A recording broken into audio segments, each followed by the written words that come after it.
Hello, everyone, and thank you for taking the time to join me today. As you already know, or I hope you already know, today we're going to be giving away a game package for Star Citizen. This is the game package for February. This is the second one of these that I've done as well. There's going to be a total of five going throughout up to the middle of the year this year. Trying to get more people interested in the game, give them a chance to be able to play it. I know a lot of other people are giving away big ships. I'm not saying I won't do that at some point, maybe in the future, but I think it's more important to try to bring new people into the game that want to have the chance to play it that just don't right now. I hear from a lot of people that, they're very interested in it, but it's something either they can't afford or they don't have time to do right now. So, the last one of these that I did took probably about 5 minutes. So I'm going to try to keep it around those same time frames. I don't want to waste anybody's time with this. Again, the focus on this is trying to figure out who's won the drawing, congratulate them, and then kind of move forward. Hey, Undersea Knight. So to be able to join the drawing, there were two requirements for this. The first requirement was that you needed to publicly subscribe to the channel, right? The reason why it needs to be a public subscription is so that way I can check and verify that you have actually subscribed. If you subscribe without making it public, then I may not be able to validate that you actually are joined onto the channel. And the second item is that you needed to be able to make a comment with the hashtag Cheesy Tank Giveaway, and afterwards, whatever you wanted to do in the verse, or just a comment of some kind. I think I've read through all of them at this point, and that's probably my favorite part of this whole thing, besides, talking to the person that's had a chance to win. The other thing I'm going to be doing is that whoever it is that does win, I'm going to be giving them the opportunity for me to be able to take some time to show them around the game a little bit if they're interested, as well as, give them some starting funds for the test universe to be able to play around with and get a better understanding for how the game works. And with that being said, let's go ahead and move on to the picker. So again, I'm using Comment Picker because Comment Picker is something that I feel is very impartial. I've seen it used before on other channels. What it does is it will go through the list of all the comments on the channel and pick a random winner. Now I have one person that's currently excluded, and that's because this person won the last giveaway. So I want to make sure that each person that gets a chance to win is not going to be included in the next list of drawings, I guess is the best way to put that. So again, I've got the video listed up here, or the link for it. I'm taking out any duplicate comments that are on there. And I'm also going to be filtering it so it only shows me users that have included hashtag Cheesy Tank Giveaway. We do have a question that says, is there anything planned for the stream other than the giveaway? Actually, today I will be playing a little bit of Star Citizen afterwards. I'm going to be starting off in Grim Hex, and I'm going to be taking a look at moving my ship around and picking up a few packages that might not be of the legal variety. And because I'm putting together a few different videos, one of them is going to be on smuggling, one of them is going to be on armor, and one of them is going to be a starting video for people to understand the actual game itself. So this one I'm going to be playing around a bit with the smuggling. I'm going to be taking a look at where I can pick some items up, as well as going through and showing you guys where you can drop them off and some of the advantages and disadvantages of the smuggling trade. All the videos that I've seen prior to this, and I'll try not to go too deep into this, but all the videos that I've seen prior to this focus on one location where you can drop stuff off. But just a heads up, there is more than one spot you can sell smuggled items from. At least last time I did this, I think I found about 10. So I'm going to be making sure to cover all those locations as well as every single location you can pick items up. You guys might have noticed I'm a bit of a picker for details on this one. But with that being said, I'm going to kind of move that aside and move into the giveaway itself. So again, now we've got everything pretty much set up here. We're going to go ahead and say, oh, sorry, we have to solve some basic math, which, as long as the public schools did right by me, I may be able to pass this particular test. So we're going to say 3 plus 1 is 4, and we're going to get the list of comments. Now this is just telling us how many people that we have that are unique comments on the video itself. So there's only 60 people, so there's a 1 in 60 chance of winning this ship.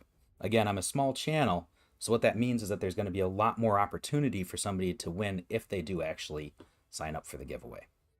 And then we're going to come down here, and we can go ahead and begin the raffle by clicking the start button. And it's going to go through different people that have signed up. And we now have Citizen Stu.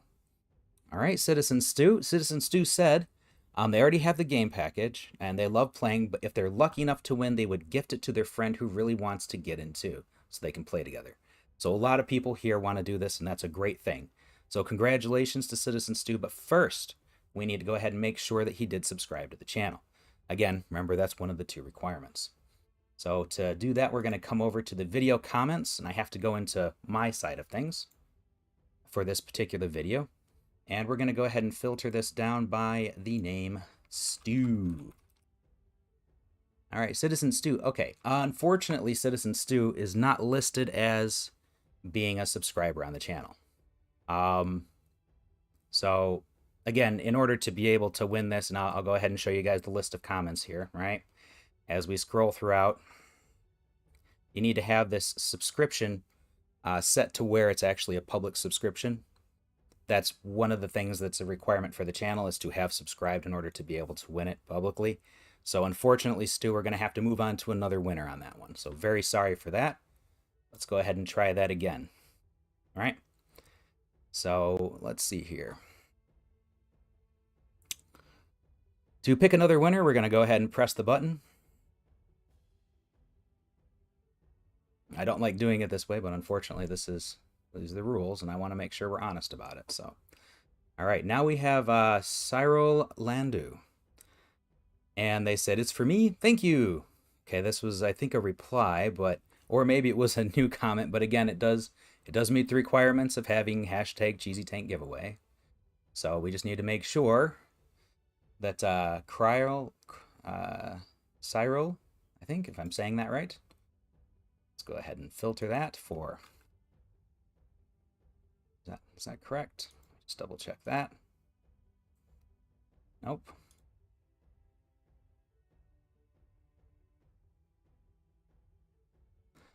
All right, and again, unfortunately, Cyril has not subscribed to the channel either. Okay, so we're gonna have to try for number 3. So again, remember, you have to have publicly subscribed to the channel. These are 2 people that could have won a game package, but unfortunately didn't, because they didn't publicly subscribe to where I can validate that information when checking the results. So we're gonna try again. Getting a little silly, but that's okay, it happens. Homeless Panda. All right, that's a very sad thing, but Homeless Panda says, "I want to explore the universe and discover things." Awesome. I think that's something that everyone wants to do in this game, and that's a really good thing. All right, so let's go ahead and search for Panda and see if the Homeless Panda can find a home in Star Citizen. Survey says he's subscribed. Oh my God. Okay, so yeah. And he subscribed a week ago. Beautiful. So, Homeless Panda, congratulations. You are the winner. I'm going to be reaching out to Homeless Panda directly and confirming that it is actually him that's done this the same way that I did with Thorsten, because I need to make sure that people aren't trying to take Homeless Panda's information and try to, win that. But let's all say congratulations to Homeless Panda, so that way he's got a chance to, or she or they have a chance to, like, see people wishing them luck going forward, and it'll give them a chance to be able to check out the universe, and that's kind of a cool thing. So, with that being said, I'm going to go ahead and transition us over into Star Citizen. Again, something that we're going to be doing in Star Citizen today is I'm going to be taking a look at smuggling. We probably have enough time today for me to go ahead and fly out as well. Yeah, definitely, 3rd time lucky. So we probably have enough time to go ahead and fly out today and pick up a few illegally smuggled or acquired goods from a few different areas.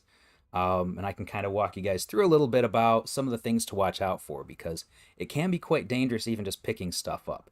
And not just because the UEE can scan your ship, but also because the areas that you go to pick these items up are typically not areas that are covered with the scanner, right? And let's go ahead and switch over to Star Citizen so I can kind of show you guys what we're looking at with that. So give me just a moment here. while we get this going.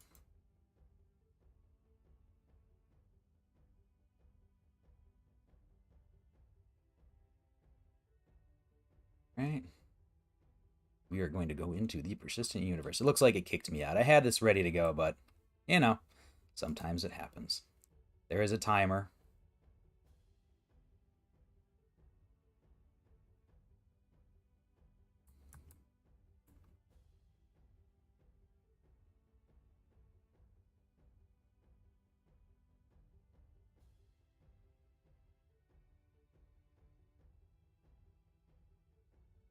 Looks like it's having a little bit of trouble here.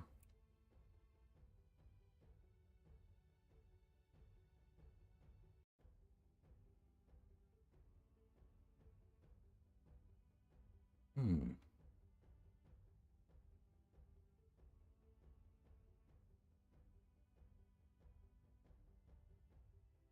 All right.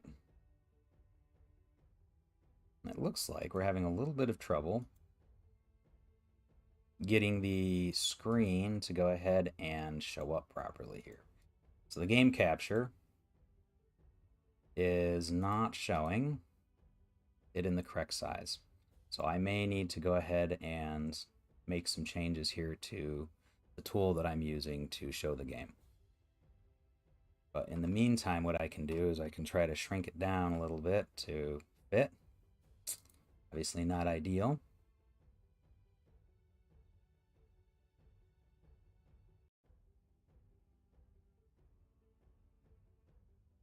Right.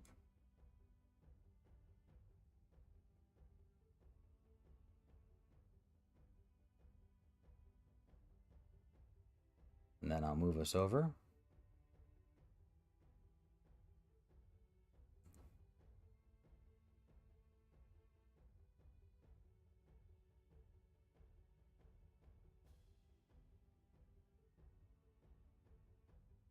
All right, so again, this isn't a perfect view of it right at the moment. I'm going to go ahead and make a few more changes, try to get this to fit in the screen.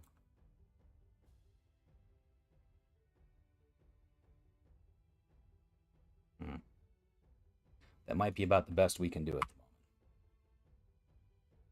moment. All right. So we are starting off from Grim Hex. So those of you that don't know, there's a couple different stations you can kind of start off at here. Yeah, I understand wanting to wait for the wipe on that one. I did a lot of grinding on this one to try to get some AUEC up. They started us out with this one with a large amount too, based on what we had been playing. There was a mathematical calculation that somebody did to try to figure out how much people should start with based on how much they'd played the game so far, and it ended up with some people having way more than they were supposed to. Apparently, they forgot to, remove a zero or something when they were doing the calculation.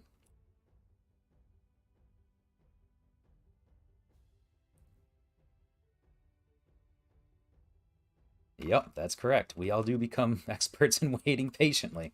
Right now, I think we're all kind of waiting for the salvage right at the moment, which looks like it's going to be really cool, to be honest with you. It's something that I'm definitely looking forward to. Um, it brings a lot of things, and that's one of the reasons why it's taking so long, because it's not just salvage. In order to make salvage work, one of the things that they're doing is they're adding in persistence, right? And persistence in regards to items. So if you abandon a ship in the middle of space, right, you can come back a day later, a week later, however long, and that ship will still be there. It's like if your body dies or if something gets blown up, the pieces are going to be there. Now, they're creating a cleanup system as well to be able to manage that. So when you take a look at, like, a lot of the areas, you'll see like stuff strewn on the ground from people dropping gowns or other items. But yeah, they're putting in, little cleaners to take care of some of this stuff. And apparently it's going to be based on how long it's been since somebody has viewed and visited the item, right? So to try to stay true to form here, since we're taking a look at some smuggling items, I am going to be using the Mercury Star Runner. And I do have to make a few quick changes here because the way the game works is that it doesn't save all of your key customizations. Again, the game is in alpha, and there are some issues with it. But specifically, I use a strange key combination for a lot of people, but it works really well for me. So what I need to do is rebind the key to its original binding and then bind it to what I want it to be. And then that should save it now. All right, so we're going to be heading over to hangar number 7. So for those of you that don't know, the reason why we're using the Mercury Star Runner is because it is a ship that's designed for smuggling, right? It's supposed to be the Millennium Falcon of Star Citizen ships. It's even got like little hidden compartments underneath it. If you guys watched any of the older Star Wars movies, you'll have seen, you know, some folks like Luke Skywalker and everybody go into the bottom of the Millennium Falcon. And yeah. And, you know, escaping the Empire to go ahead and sneak off later and infiltrate the Death Star, right? Let's try to save Princess Leia. And this ship has got a lot of that same stuff. So what you can do is you can go from one area in the ship to another without people actually noticing. So there's actually 2 entrances into this room, right, that are not publicly available. So you've got this one right here. This is pretty obvious, right? You've got your elevator, but you also have behind this panel, right? Now I can't access it from this side. I have to get to it from the other side. But there's a secret compartment that'll let you in through there, as well as one that will let you into this room here, which looks like it's just an engineering or storage room, right? But we'll get into that a little bit later. Right now we need to go ahead and start up the ship and turn the lights on. So let's go ahead and hop in the elevator here. Now another really cool thing about this ship is that it's not just used for smuggling, but also for data running. It's a much larger version than the Herald. So the Herald is like a small, speedy ship. This is filled with servers for you to be able to just load tons of data on to be able to move around. And of course, you've got your turrets and all the other great stuff. All right. Again, it does take a minute for the doors to respond to you right now. It does need a roof hatch. Yeah, no, I 100% agree with that.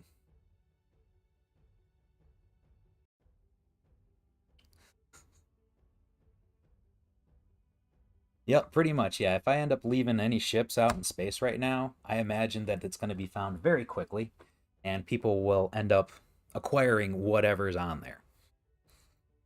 Let's see here.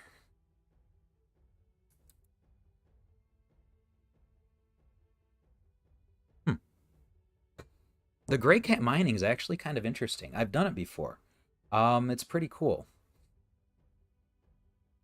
And I can go through mining at some point as well. I wanted to try to get these out of the way because I thought that they were something that people were looking for. Although I do get a lot of people telling me that they're interested in mining. There's just so many other videos on mining, I don't want to just regurgitate a lot of the same content. So what I'll do is I'll try to put something specific together that's helpful for you all. Something that's not, you know, just throwing back at you what everybody else has already done. I don't know if you guys have noticed or not, but I'm trying to make sure that what I am doing is unique and actually has some value to you guys as players in the game or potential players. All right, so let's go ahead and ask if we can get out of here. Let's talk to our friend, the Imperial Landing Service. Now again, this is taking off from Grim Hex, so this is going to look a little bit different than you might be used to seeing. All right, then this is the, okay, this is the Mercury Star Runner, for those of you that haven't seen it before. There's a number of different paint jobs and other stuff, but one of the really cool things about this is you can actually put your name on the side of the ship. And I'll show you all that here in a little bit. And there are some other ships around. This could get kind of interesting. So another thing to note about Grim Hex is that the area is in lawless space. So up in the upper right-hand corner, you can see a little symbol that shows us that we can't use our weapons because we're in a station right now, right? But normally you'll also see what looks like kind of a little Wi-Fi symbol next to what looks like a satellite. That's basically telling you that you are in lawful space, right? And if you do a criminal act, it will be recorded and caught by these satellites that are floating around. Now you can do little things like hack them and turn them off, but ultimately anything that you do in there is recorded. Whereas if you're in lawless space, which is where we are right now, which is Grim Hex, yeah, there's a little ship out there. You'll notice that that symbol's missing, which means that somebody can kill me and it won't affect their crime stat or anything else, right? All right, but this is a fairly quick ship, especially for the size. But before we leave, we're going to go ahead and set our destination. And what we're going to do is we're going to go ahead and I don't want to go too far away because I don't want to make you guys just watch me warping from point A to point B. But if we go to Daymar, there are a few locations there that you can go ahead and pull some items out that aren't necessarily legal. And I'll also be producing a spreadsheet with the smuggling video as well. No, no, it thinks I'm trying to fire my weapons again. All right, so you'll notice that I'm burning out of here pretty much as fast as I can. And then I put myself into decoupled mode, which allows you to kind of turn your ship without turning the direction the ship is moving. You'll notice that even though I'm facing off forward, that my ship has these little arrows pointing the direction that the actual ship is moving.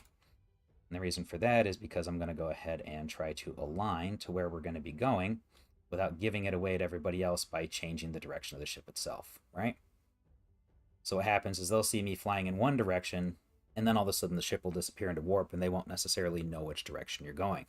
Whereas if they see you traveling to a specific item, then it's easier for them to sort of follow you if they're trying to chase you around. Just something to know. If you're doing smuggling or things like that.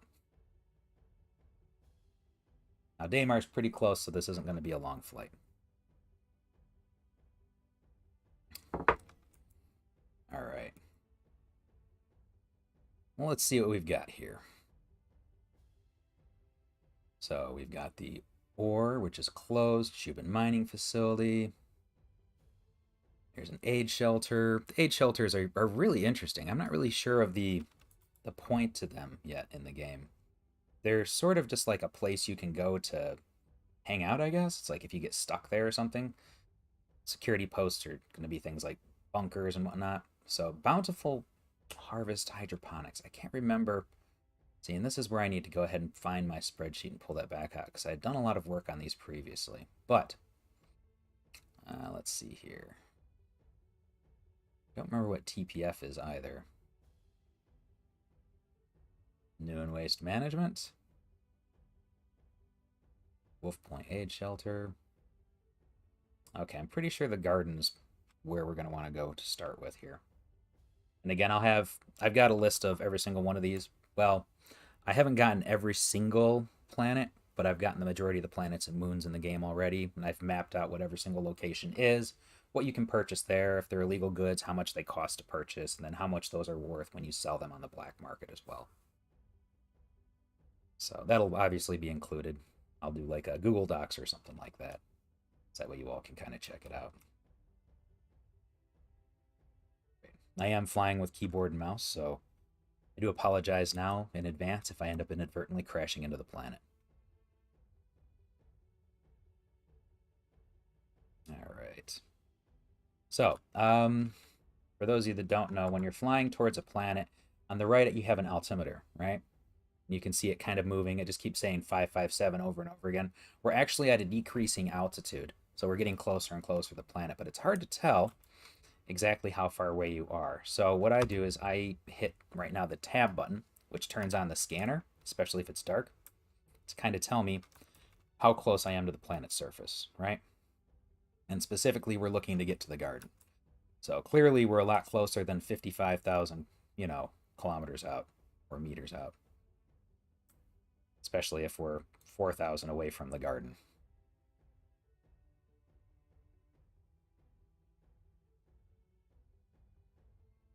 All right, and I don't have any guns or anything on me, so if we do end up running into someone in first-person shooter, I'm just going to try to beat him to death. If it's an FPS moment, so.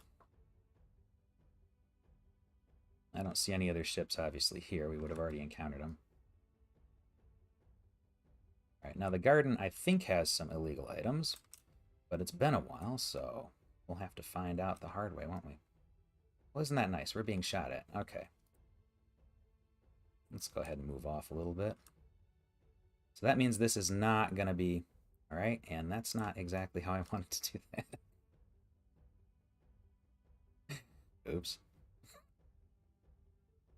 Yeah. I'm not usually quite this bad at it. But, okay. So the garden is not... I'm guessing that is going to be a bunker, a criminal bunker. So criminal bunkers are interesting as well. Some of them have like unique sets of armor you can find. Some of them have like little hidden safes and whatnot. They're all kind of cute, you know, and fun. Um, you can get missions to clear them out too, which is kind of cool. All right. The other thing is once you start hanging around them enough, you'll end up in a situation where the UEE will start scanning you down. So what'll happen is as you leave, you'll find that they're there to try to stop you and scan your ship and see what's on it, sort of thing. All right.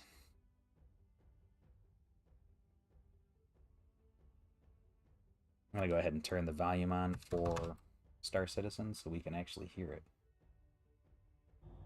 There we go. That's a little better. All right, there's our security post again.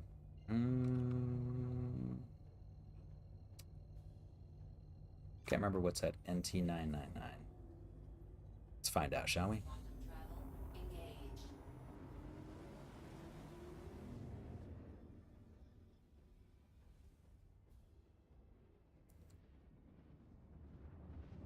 That's a little bit jittery. Yeah, again, easy way to tell a lot of the times if they got turrets, that means it's going to be occupied with individuals of one type or another, you know, whether it be security guards or criminals, that sort of thing.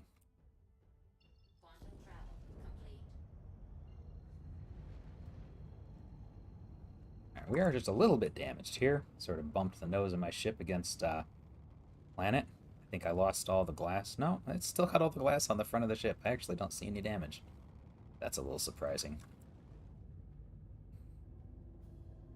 That's all right. Hopefully I don't finish it off here.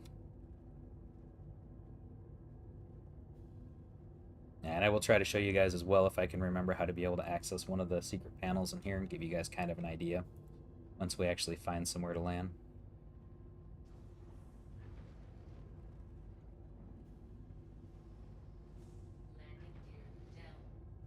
Let's see what we've got.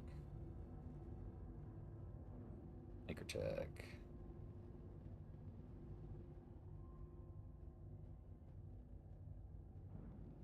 Well, nothing's locked onto me yet.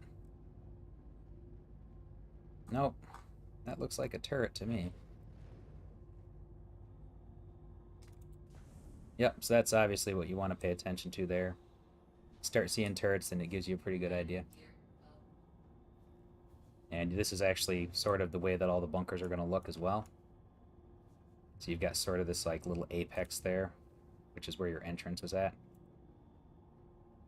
Then you've got 4 turrets around the outside of it. Yeah, they're a little angry with me. Yeah, they'll be okay.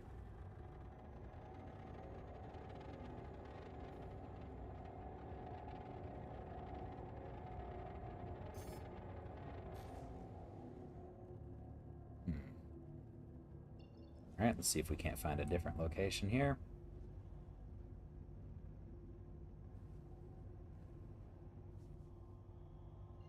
Bountiful Harvest Hydroponics. Maybe? I get the feeling there's going to be a lot of vegetables. We'll find out.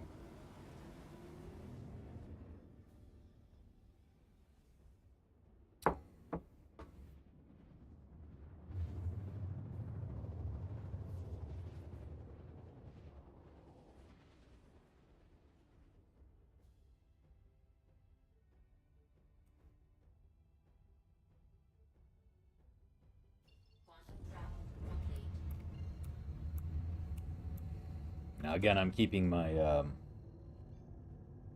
my sort of hyperdrive or whatever on so I can go ahead and see the location I'm going to. Otherwise, you're just kind of flying blind into clouds trying to pick out landmarks. This is the light side right now. And there's somebody out there.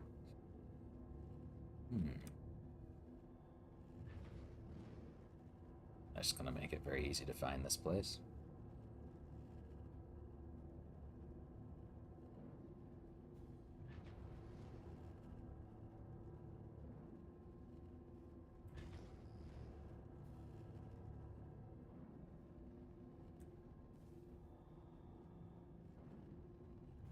Yep.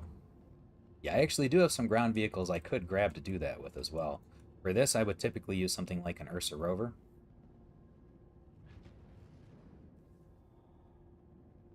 Alright, what do we have here? Who is this? Who are you? Hmm.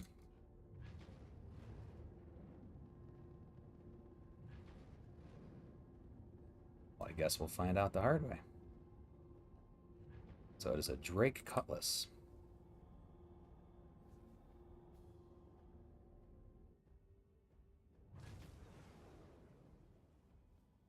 Again, I don't have any weapons or armor on me right at the moment.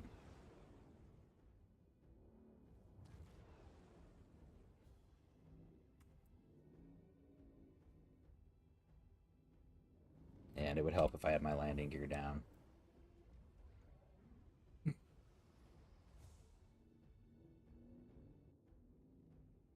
one of the important things to do in these situations is also to make sure not to leave your doors open, because if you do, people can just sort of come in your ship, and yeah, it goes a little bit funny from there. And occasionally you might glitch out, the top of the ship. That's okay, it's just an easy way to get out, I guess. And apparently, oh, that's not good. It's going to be a really short trip, guys. I don't know that I can make it. Hello. Yep. So I forgot to put my helmet on.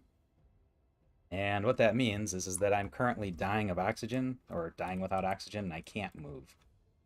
So I can't move close enough to click the button to be able to crawl back in. Oh, no, I somehow got it. And it smacked me in the head and knocked me on the ground. That's even better.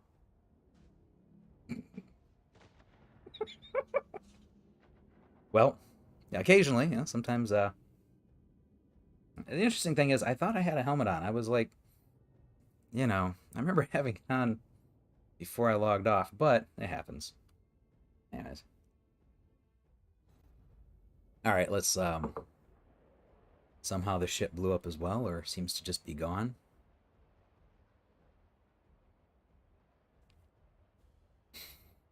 All right, let's go ahead and go to, like, Afterlife or something like that.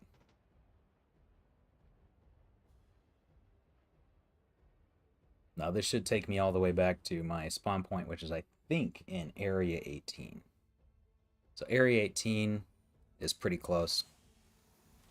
Yep, that is exactly the life in the verse. Well, wasn't that just nice? All right, so let's go ahead and add a nice gown to the collection. And we'll go ahead and put something on here. We'll go with the basic undersuit. And the basic helmet.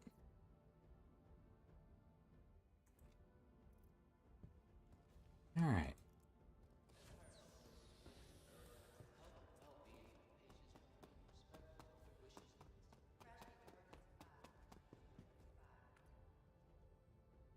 And we'll go ahead and try it over again here. Why don't...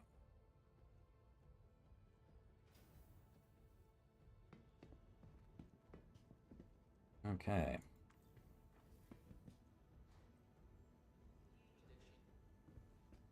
Yeah, one of the things I've also noticed is that they've started putting a lot more NPCs in the game, which is kind of cool. So I'm actually seeing people walking around occasionally, which is giving a bit more life to the game, although they still seem to get stuck in T-poses and stuff like they did before, so we'll kind of see how that goes in the long run. Yeah, okay.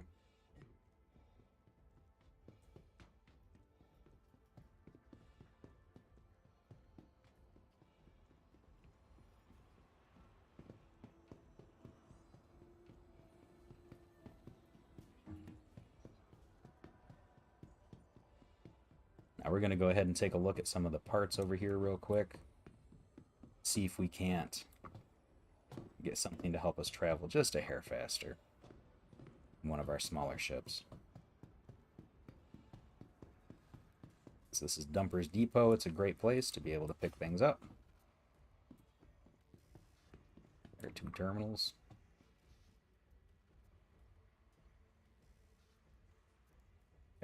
There we go. I'm really hoping it does. Yeah, the NPC behavior has been a little bit funny in the game so far, so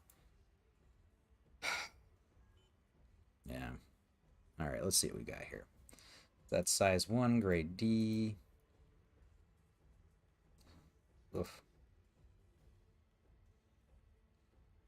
Okay, hello.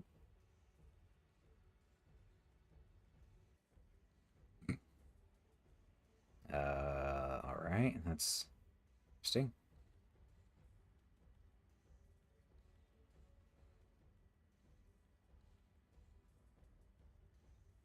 Yeah, it looks like the store's not behaving quite right either here.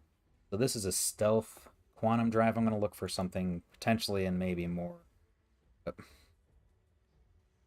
Okay. It's not, this actually isn't working quite right. Here we go. It's starting to expedition, Odyssey. It looks like it's catching up now. That's good. I'll take that. Yeah, stealth components are usually low power. I'm gonna grab it anyways. A means that it's usually the best in class, but low power means that you're not necessarily going to move as fast or quite as far, but you're going to move with a lot less power, which means you're going to have a smaller signature, so people are going to be less likely to detect you. So this is for a size 1 ship. So that means we need to grab something like an Avenger Titan or something like that. So we've got one of those, which is good. All right. And they're nice and easy to pull out.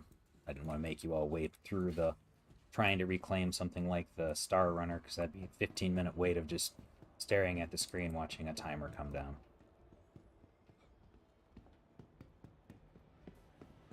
And I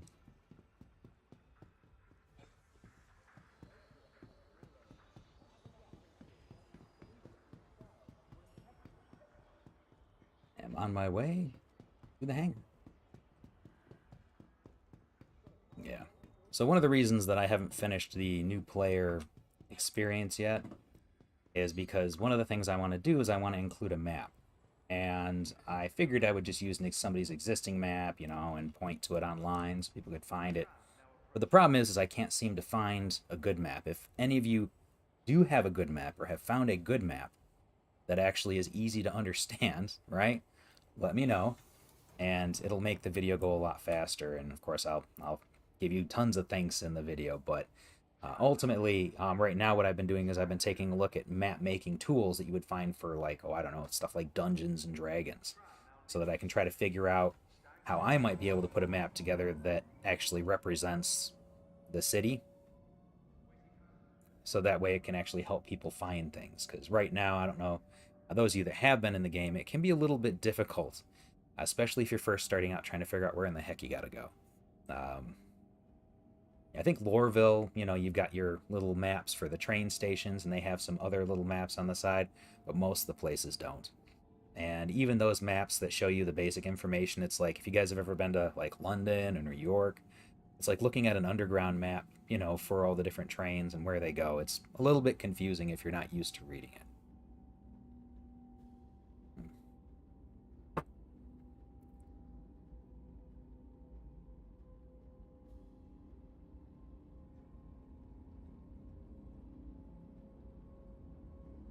And while we're transitioning, might as well put something on that we can. That way, if we do run into something, we can go ahead and do something about it. I think I got a few weapons here somewhere. Yes, we do. Why not? Now arriving. Okay, this is going to be a problem.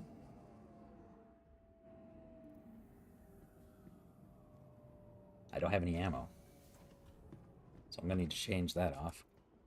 But we do have ammo for the arc light and grenade launcher, and okay, yeah, we're just gonna go with the pistol for now. I think that should be fine. It's easy enough to kill someone with them.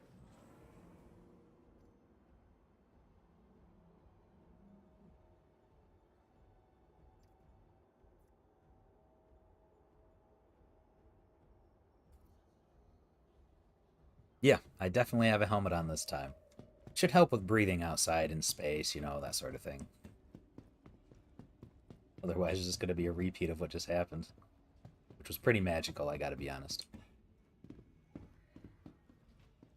But it's one of the things I love about making videos, though. You can take those magical moments and throw them in. It's usually a little entertaining. To the ASOP vehicle retrieval system. Alright, so let's go ahead and do a Titan, because that takes about 47 seconds to claim. Your insurance claim. Unless we can find something else that's in here that makes a little bit more sense. We can do like a Vanguard, but those don't have a very large cargo area. The Terrapin looks really cool, but it doesn't have any cargo at all. You know what we could do? Yeah, we could do the Cutlass, actually. We can do the Cutlass Blue. Visit us again. Goodbye. Yeah. Want your company to be in good company?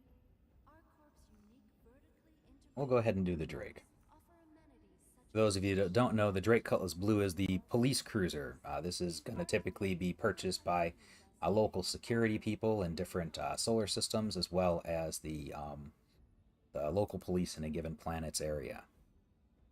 So I like it because it's got flashy lights and it's kind of cool.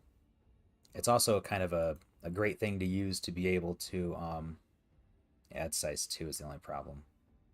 It's grade 3. Ugh. Okay, you know, it's fine. We're just not gonna go very far with it.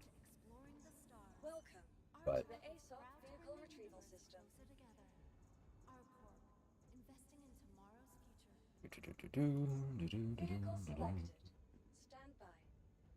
Yeah. Your vehicle has been delivered to the But the Drake is kind of also a good ship for bounty hunting. You've got a lot of sort of little chambers to put people in. If you've got a group of people with you or something like that, you've got roles that each one of them can fulfill. It's got enough guns to be able to sort of hold its own. Which hangar am I in? 2, yeah. Sorry, I actually do know where I'm going, believe it or not. Just doing the automatic running towards the little arrow in front of you moment. Hello, and welcome to Riker Memorial Spaceport.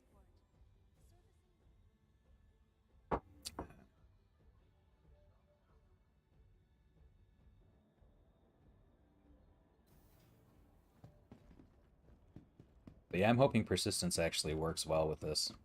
I know that they're working on some performance items with it as well. And people that have been playing in the test universe where this is actually sitting have been saying some good stuff about it, so hopefully that kind of continues. Yeah. This ship has lots of different sort of security door features where you can open and close doors behind you, that sort of thing, but... Alright, so we got our pilot, co-pilot, there's a gunner seat back there. All sorts of great stuff. I'm just using the quick key R to be able to start up the whole thing. That puts into what's called flight ready mode.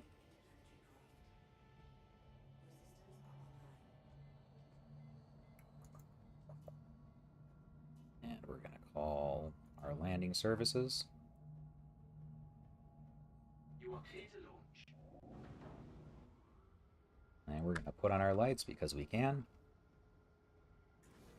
So you got your little flashing lights everywhere on this. Again, it's kind of a police style thing. It's the closest they have right now to sort of a police ship. Got a little bit of cargo, a little bit of everything. You can still fit some ground vehicles, but only very small ones. So I have the Drake Dragonfly, which is basically like a space motorcycle in it, right?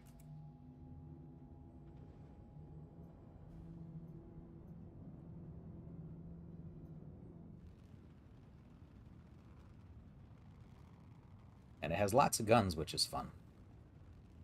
So if you're in that position where you need to be able to fight something off. The only problem with it is that its armoring is not really good. They did state when this came out that its armoring is supposed to be better than the standard ship of its class, but, you know, right now, things like mass and armor, or things like armor and mass have not actually been introduced.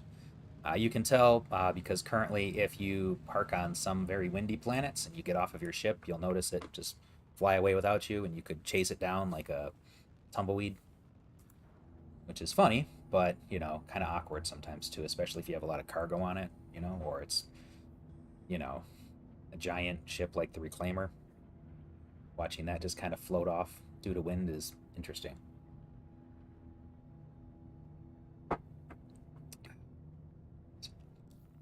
Let's see here. So we're going to stick to the area here, and I believe, if I remember correctly, on Lyra, we have the pit. Okay, so the pit is one. The orphanage is another one. The orphanage is a great place to be able to buy drugs. So if you're doing any smuggling, all right, this is where you want to go. The pit also has some, and I don't remember if Wheelers or Buckets does offhand. Again, I'll have a spreadsheet that's going to have all this for you guys. And then if you take a look at the other location, which is Walla, I believe we have Afterlife and a few others on here. We have Lost and Found.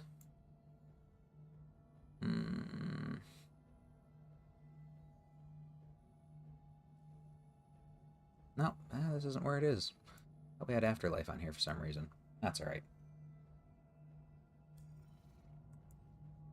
We do actually want to go ahead and transition over to Lyra.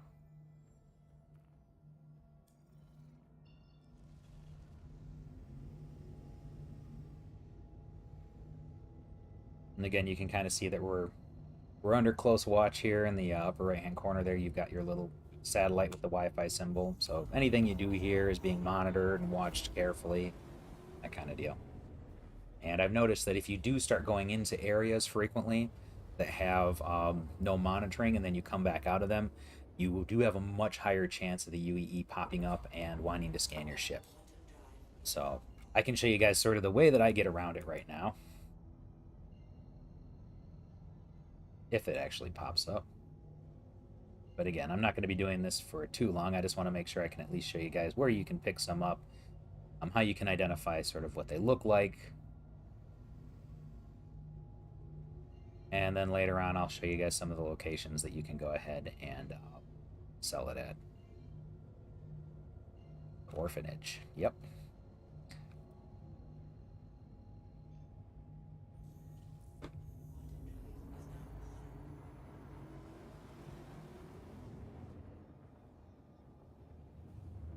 I feel sad about the Star Runner, though. I didn't get a chance to show you guys any of the smuggling compartments, so a little sad. And I'm not sure if it was my body underneath the ramp that caused it to die, or explode, or it was something else. But yeah, it would have taken the Cutlass that was there a lot longer than the few seconds to be able to blow that ship up, because it does have some very heavy shields, unless it had flown right into it. But we would have seen that. We are going a little bit fast. Let's go ahead and break this down just a hair. Alright, now the orphanage is sort of oddly situated. Okay, and apparently I need to rebind those keys. Otherwise I'm going to be shooting the orphanage, and that's not what we're trying to do. Thought I had already done this, but it might not have taken. Yep. Nope. Let's try that again.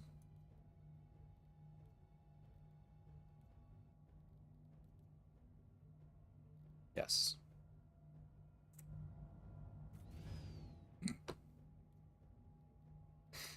Again, the game is an alpha. This stuff doesn't always work quite right. Sometimes you have to force bind it to the key that it thinks it is, and then take it off of it for it to stick, which is the case here. Okay. Alright, and I can shoot it still, but with the intended key.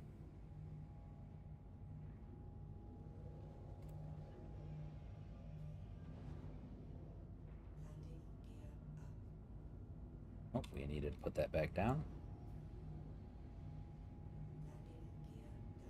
So welcome to the orphanage. The orphanage is actually being monitored. That's interesting. I thought last time I was here it wasn't, but that's okay. There's the entrance. Okay, cool. So we just want to go ahead and land right here. There's no one really around. So we can go ahead and open up our doors. Get everything ready.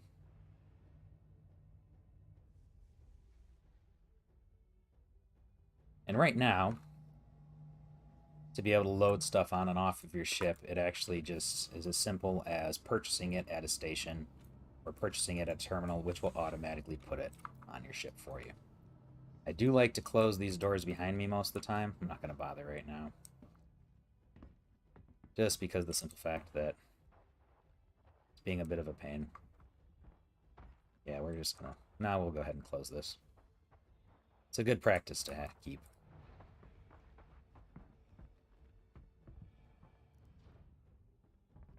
Now, also, not every location sells everything.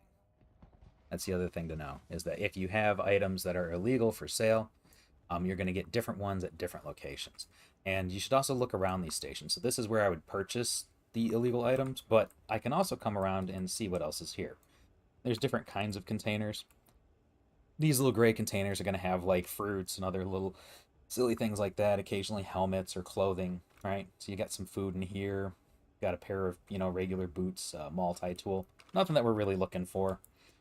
But if you see a red crate, the red crates are pretty good. Those are going to have, like, weapons and armor and that sort of thing. Here's another one of these little gray crates. All right, so here you've got, like, different fruits and things like that. We've got a little plastic bag you can breathe in space with. That would have been really helpful earlier when I was dying because I didn't have a helmet on. But, couldn't make it anywhere to be able to get that done. Yeah, that was sort of a special moment for me. All right, so we want to buy. Now we're going to go ahead and say where we're going to purchase the items, and they're going to show up. So right now we've got our Cutlass Blue outside, and this is what they have for sale. So they've got illegal commodity, right? And we've got 12 SCUs worth of space to put it in. There's different things like Slam and ETAM are both drugs. You've got Waste, which is not illegal. You can buy that almost everywhere, right? And you have Ultra Toxin, which is also a drug. I usually try to buy the most expensive thing, which here is Slam. Yeah, non-suffocating gameplay, 100%. Right? Now, the other thing you're going to notice is that the stock is limited at these locations. So what I usually do if I'm going to be smuggling is I'm going to be moving from space to space until I fill up whatever ship I'm using, right? So I'm going to go ahead and purchase some Slam. Thank you, I'll take that. Got it. And then we still have some SCU space left here. Not a whole lot, but enough to be able to add on, I don't know, maybe some ETAM. Okay, now this is the max available stock for that, so I bought out all the ETAM and all the Slam they have. So let's move on. Let's see if we can fit some of this stuff too. And yeah, we're getting it all. So we still have some space in the ship, so I guess it didn't matter if we had brought the Star Runner or not. But we have 3 different kinds of Vice currently loaded on this ship, and this is a no questions asked terminal. So you can also sell things here as well, but they don't always buy back what they sell you, which is interesting. And if you want to make a profit on it, you need to find a location to sell it.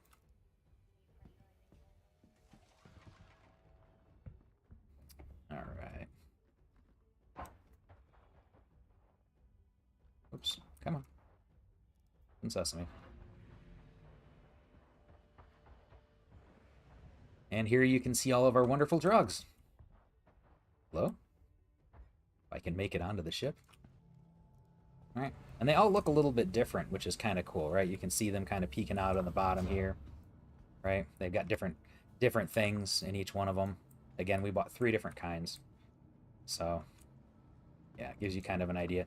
They have a little bit of a visual effect to them. It's very interesting using a police, like a police-looking kind of ship to transport them, but... Now, a lot of the side stations will go ahead and have locations to sell stuff.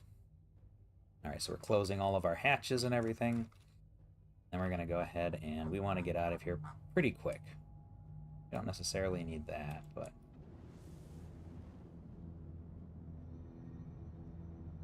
Go. so we've got this kind of moving at max speed.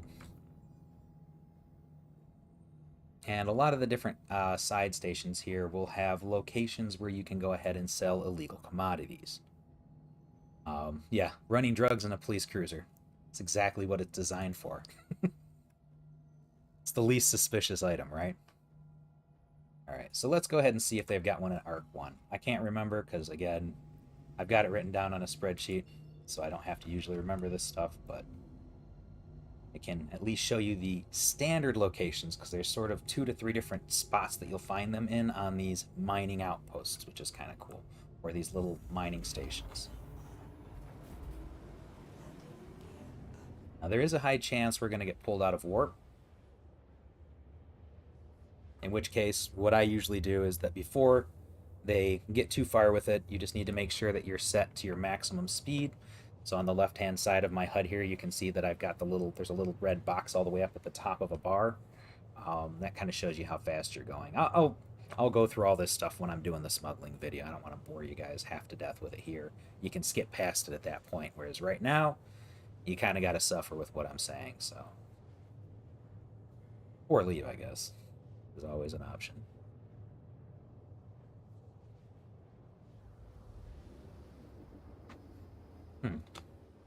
The Cutlass Blue is actually kind of apt because, yeah.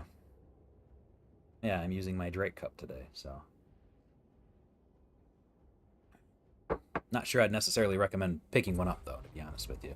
It's not the highest quality thing I've ever picked up. Alright, so, where did it go?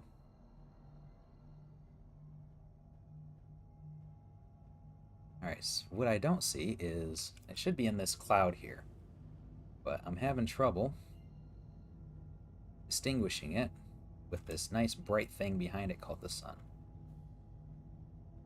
And I can't quantum to anything either. Like anything.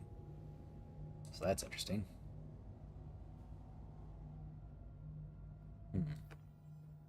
Yeah, one of the really cool things about the police cruiser is it also has the ability to disable other vehicles using a area of effect electromagnetic kind of pulse, which is cool.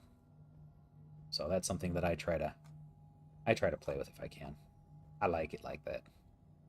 Alright, so this is a forest station. I don't remember. We'll find out.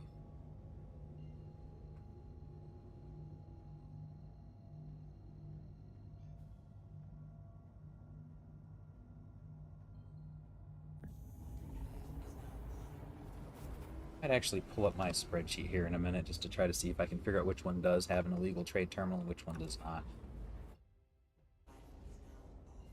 Because they won't bother you if you are currently landed. Looks like we want to go over this way.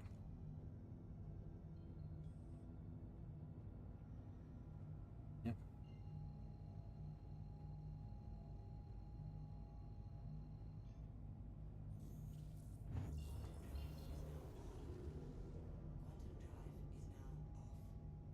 And we'll go ahead and turn that on. And we'll keep our comms open here so that way we can see when we get into range. We don't need our hyperdrive spooled up anymore.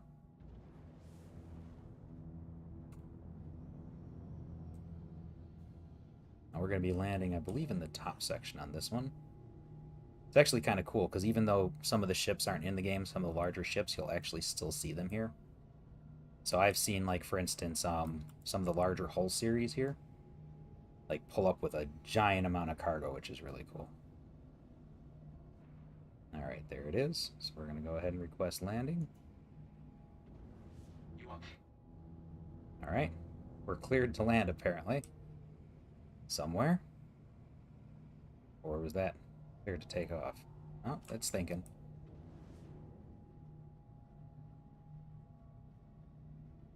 Alright, sometimes you gotta cancel it and try again.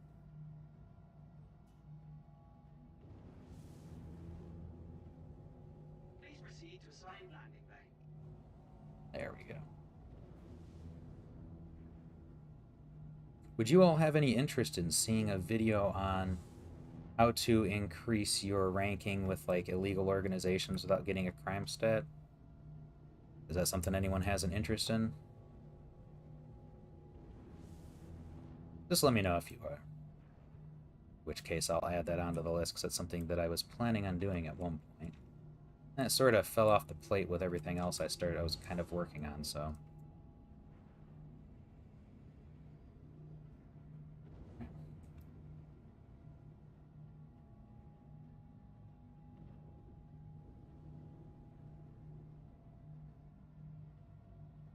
Yeah, a lot of people when they come up to these get confused as to whether or not they're face up or face down, right? Like, how do you know that you don't land this way, right, instead of this way? The small side is always the bottom where you land, and the tall side is always the top on these. So that's just been consistent with every single one. And if you're not real good at landing it, you can always press and hold your landing gear button when you get close, and it will go ahead and turn on auto landing mode. And hands-free, it just moves you into position and drops you onto the ground.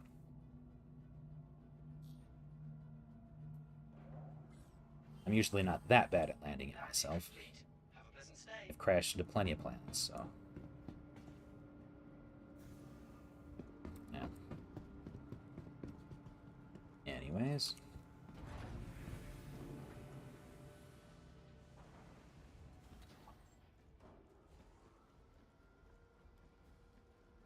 That is the Cutlass Blue.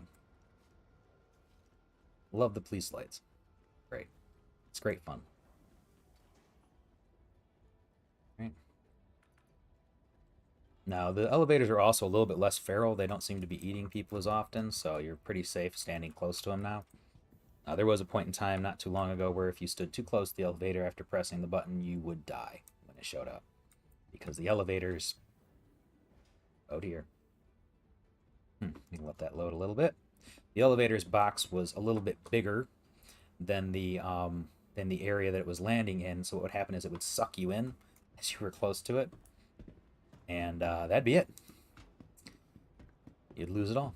So, so this is the general area that you land in. There isn't anything usually here except for your easy habitation. You know, maybe a little bit of food on the side might be over here, that sort of thing. I'm gonna see if I can't slide in here with this buddy here. And now they're going to the refinery. We do not want the refinery, we want the Galleria.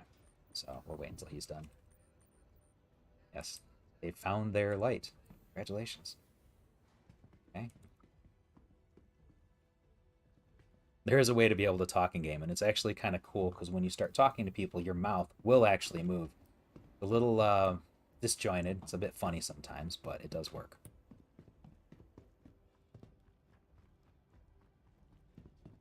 Alright, let's see if I can remember where our terminals are located. So, you cannot sell illegal items to the admin area, obviously. Or any of the other normal trade areas. You need to go to outlaw trade areas that are no questions asked terminals. And those are usually hidden in interesting spots. There's a video I saw where someone showed off one of them, but they missed items because what you'll have is you'll sometimes have them in rooms like this. This does not, obviously. But they do have these neat little wardrobes that I'm hoping become useful at some point.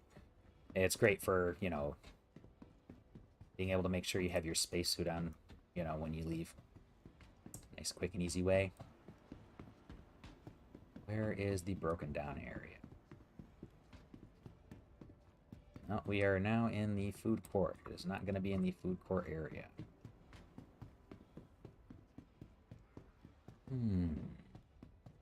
They might not have one here. This is a banking terminal. That's not something that's fully implemented yet. Yeah, they're usually kind of off the beaten path as well. Alright, that's a bar. Nope, nope, nope. Okay, I'm going to go ahead and pull up my spreadsheet here in a minute and try to see if I can figure out where the closest location for us to be able to sell this stuff is at.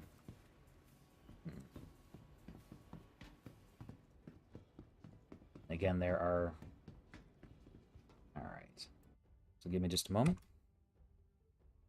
I don't want to leave y'all hanging.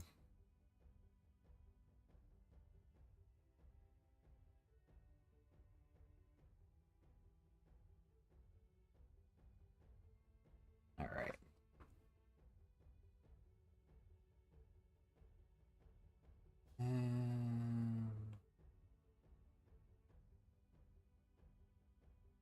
So this is, I've got my list of locations that have different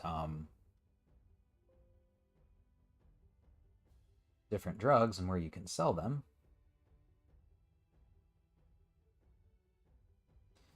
But I don't yet see which one says. And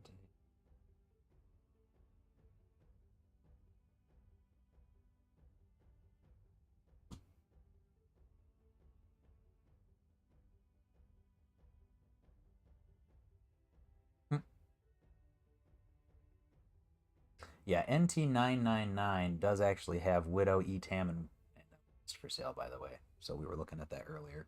And Connors, as well as Afterlife, is on Yella, which was near Daymar. It's probably where we should have gone. Now let's see here. CRUL5.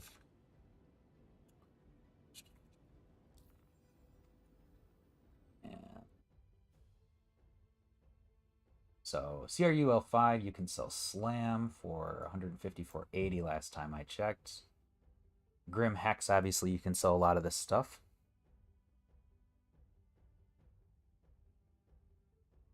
CRUL4, this is one a lot of people don't know about. So this one is in the lockers section. So we'll go ahead and try to go there. That's one that I've not seen anything on, and ended up finding by accident initially, and then started checking more and more and found out that there were a lot of illegal smuggling terminals around.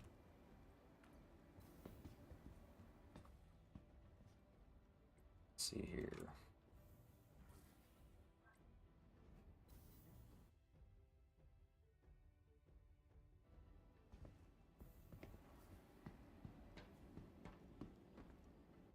Endless hours of searching for a buyer gameplay. Yes, 100%. Alright. So let's figure out where we're currently parked. To the ASOC vehicle retrieval system. So we want the Drake Cutlass Blue is currently at hangar number 4. And yeah, we could just look around and find the little circle on the screen and it'll tell us right there. Or not. Usually does. Usually it'll say hangar 1, 2, 3, whatever. But this one's sort of not doing that. Yeah. But hopefully, the research that I've done previously and the rest of the research I'm going to be doing will help you all if you're interested in smuggling, figuring out where you can go to sell stuff.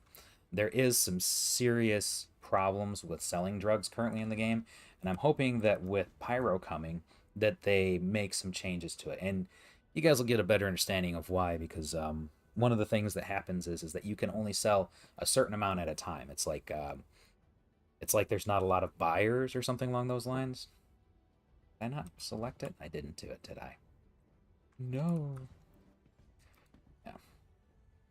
So that means that it takes time to be able to sell stuff. Yeah.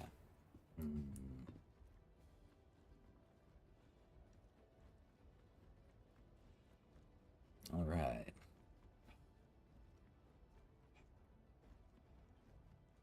It's also a really bad idea to leave the ramp open. There are some people that I've seen actually in the game, what they do is they'll actually hide on people's ships, right? And like, you know, like bathrooms or whatever, and they'll just occasionally pop out and say stuff just to mess with the people on the ship, which is kind of entertaining. All right.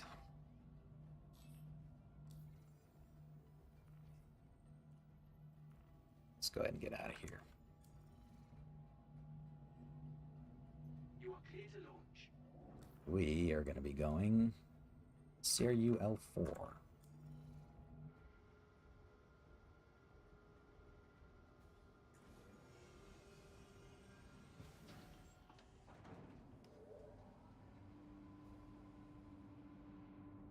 Hopefully there's enough room. Looks good, why not? I brushed it just a hair, it's okay though.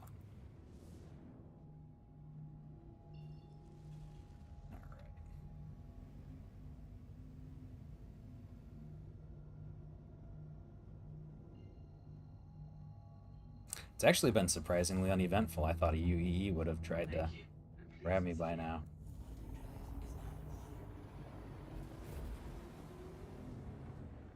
Alright, leaving Armistice Zone. Caution is advised.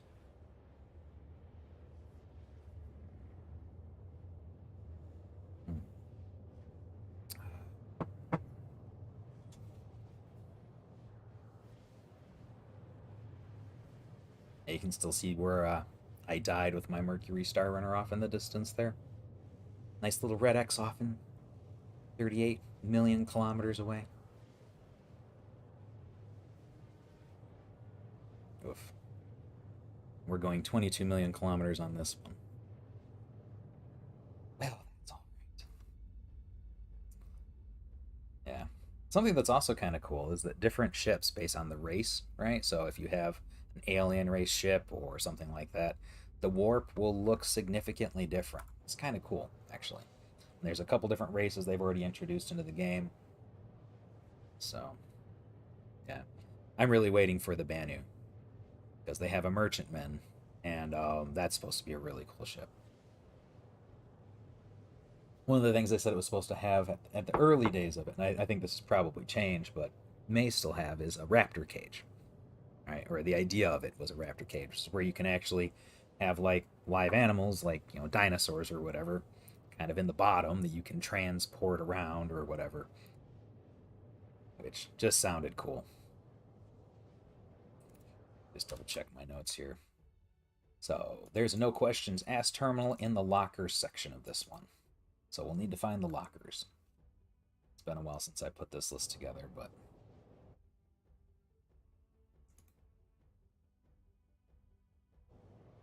yeah.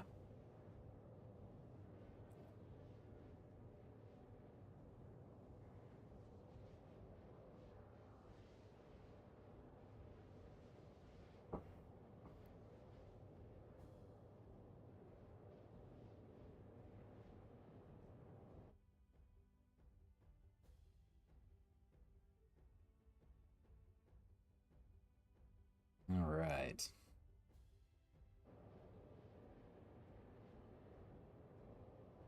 So I guess I can give you guys a short tour of the ship, which is sort of auspicious sometimes when you're in warp, but let's see how this works.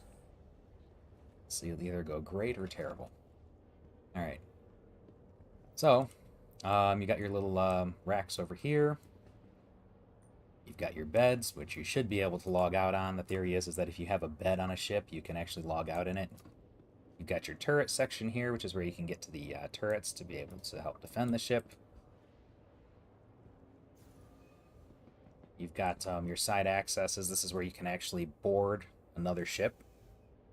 The Xi'an before the... Yeah, we are definitely going to get the Xi'an before the Banu. I mean, we've already got a couple of their ships, like the Kruth Al, I think is what it's called. Which is supposed to be like the most maneuverable ship in the game because it's just built off of maneuvering thrusters. It's really cool, actually, but it did not do very well in combat when I tried to use it. So yeah, I ended up giving up on that one. These are all the different cryopod kind of things that you've got here, right? I don't know if they're actually cryopods, but you lock criminals up in them and then you deliver them to where they need to go. So at this point I could potentially carry up to 12 people. Hey, Michelle. Or Michael. Yeah, Michelle. Sorry. Yeah. And then you guys have already seen kind of the cargo hold area here. But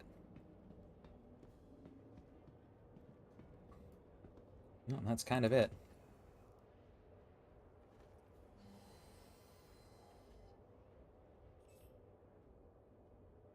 I will say that the option to be able to use the EMPs is already in the game as well, and they do actually work after a fashion, but you got to kind of you got to be real specific with it. So you've got to be close enough to the enemy ship to be able to have it take effect.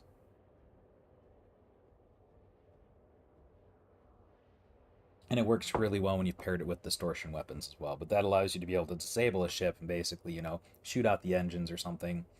And then, tell them that if they don't, give up peacefully, you're going to blow them up or something along those lines. Oh, it is a fine ship, yes. I do quite like it. And this is one of the bugs you get when you're in warp. If you get in and out of your seat occasionally, this will happen. So.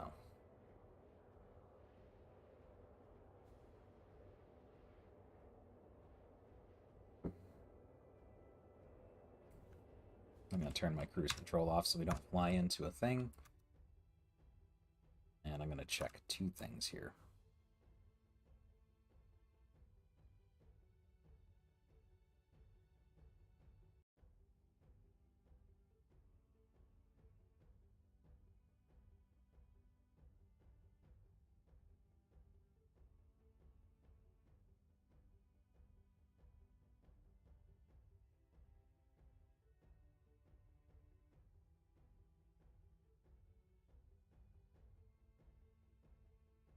Yes, this is the Cutlass Blue. That is correct.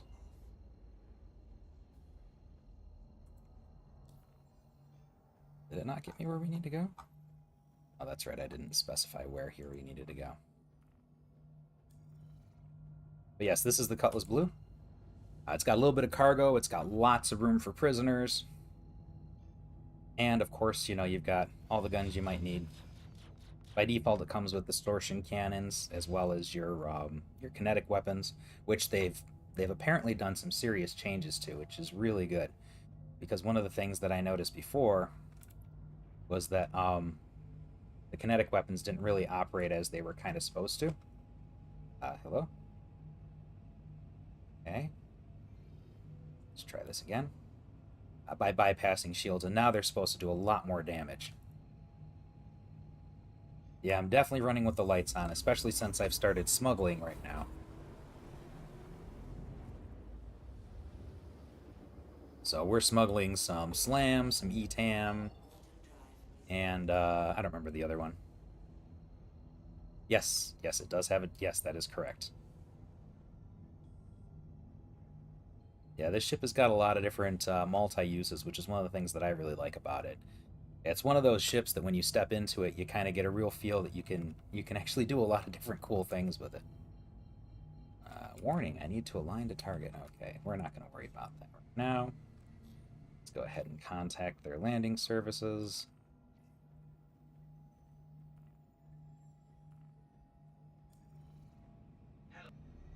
Hello. All right, where are we going to be landing today?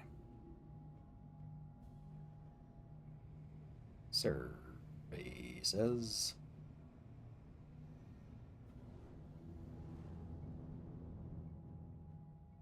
I mean, I did. Pretty sure I got that right. We'll see. Yep, it's still trying. So we'll cancel that and try to initiate contact again. I don't know. I don't think you can, because if I remember correctly, the rock, one of the problems with it is it's got this arm on the top of it, right? And the arm, if I remember, because I did rent one, the arm wouldn't actually allow it to sort of fit inside. But we can go ahead and pick one up and find out if you want after this. I've got a little bit of time still.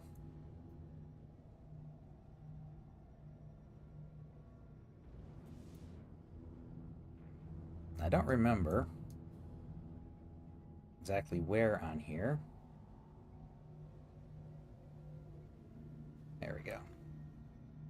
That's where it is.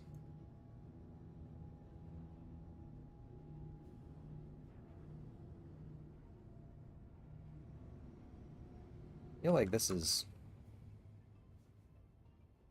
a little bit unsafe for some reason. I'm gonna do a third-person landing here.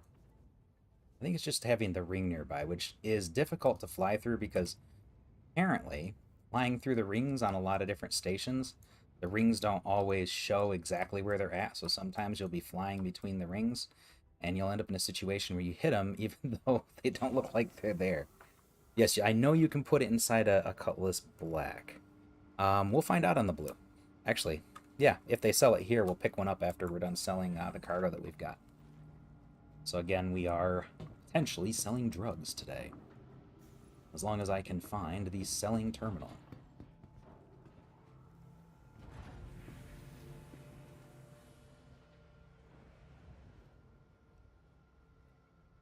Now I have this one written down as being in the locker area. So we will see. No problem. Whoops. And that's actually a bug, that one, because for some reason when you're moving around in the game, I've noticed that it opens up your mobi-glass even if you're not hitting the option to do that. Which is interesting. Now we are going to have to put our ship away as well. Well, we don't have to, but I'm going to put it away because I think it's going to be a little bit easier. To the ASOC vehicle retrieval system. Alright, where are we at? Here we go. Let's store our little guy. Our little buddy. There we go. Please visit us again. And now we want to go ahead and move on to the Galleria area and see if we can't find the lockers.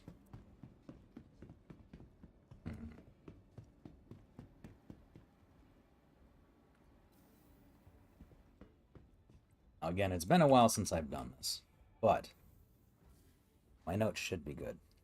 Fingers crossed. Alright, so we are looking for the lockers. So, I don't know if you guys remember, we were taking a look earlier, and we walked into a locker section. I said sometimes you'll find a no questions asked terminal in here. See, this says locker, right? It says locker room. And at the end of the locker room, you have this trading and shipping console. Now, it doesn't typically operate the same as a normal trading and shipping console because one of the things you can do is it says no questions asked. So here, I could sell things that are technically illegal, right? Now, they're not going to accept everything, though, that I'm selling. But in this case, they are. So the maximum amount that I can sell here is... Let's see here. So we're going to sell all of our ETAM. And it looks like it is being sold for... Oof. Okay, they are buying it for way less than I purchased it for. So selling it to this place is not going to net you a profit at all. In fact, you are losing money. But that's okay. I'm just going to do it to clear it out. But this is one of the trade terminals. Now, one of the problems you'll notice is that even though... yes?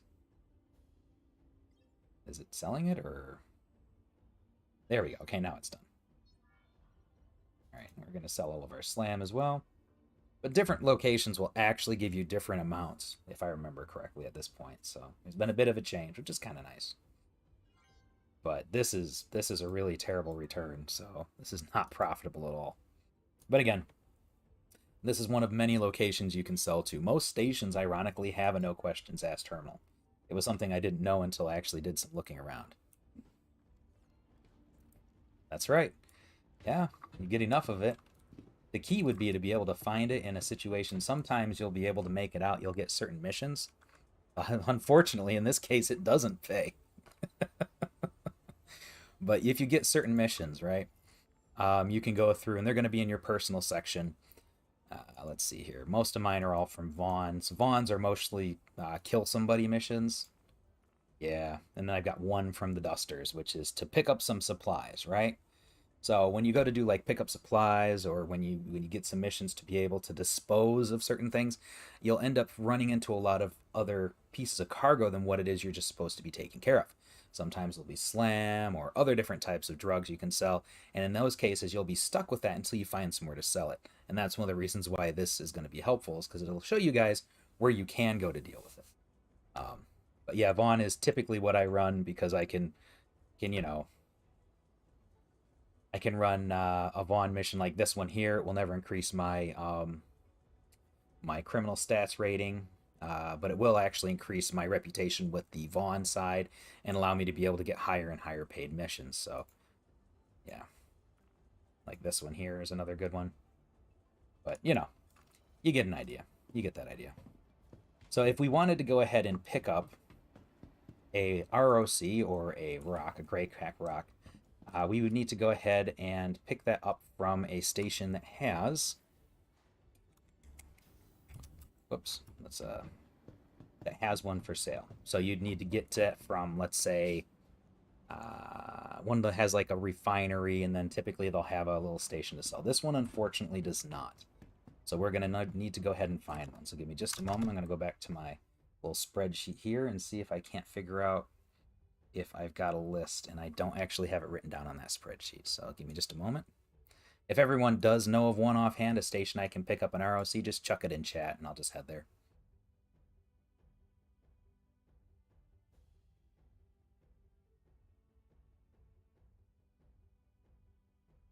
Survey says.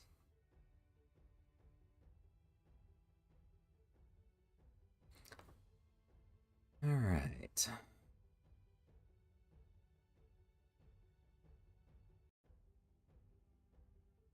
So we can get it from Area 18. We can rent it, which is what we're going to do, at ARC 1, CRU L1, Hurston L1, 2, and Microtech L1. Okay. Fair enough. So those are 5 locations. I got that from the internet as opposed to my notes. Oops, that's not what I wanted. There we go. So we are here. The closest thing we've got.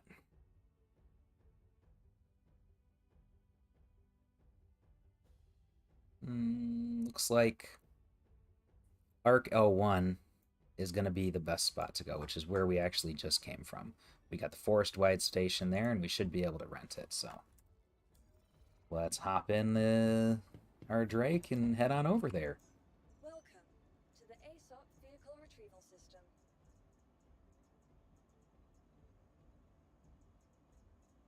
Vehicle selected. Stand by. Now, if there's anything else you guys want to know about, you know, the Cutlass Blue or something like that, let me know. I'm happy to kind of show you guys.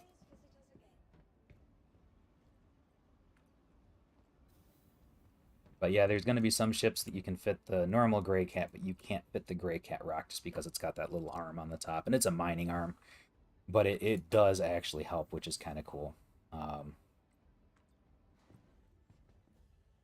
It makes mining a heck of a lot faster when you're doing it on land. Obviously, ships like the Prospect are always good, but they have different types of things that you can mine with them. So, hello? I had to really get up on that time. The ship is not on the ground. It is floating. That's alright. Sure we'll manage. Just at some point, what goes up must come down, right?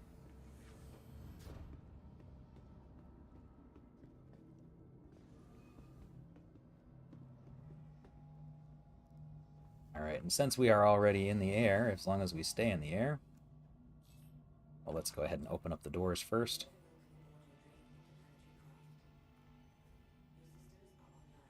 Then we can set our route. You are clear to launch.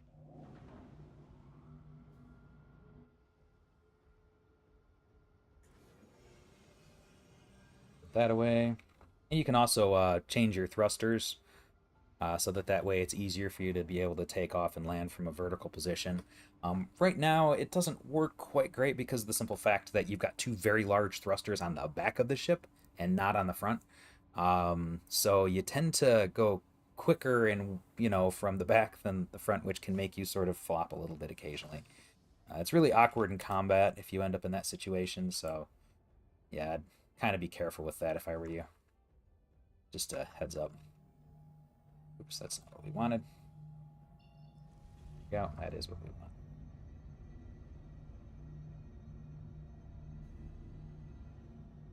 want. Okay. Seem to have... I don't know how I managed that. Right.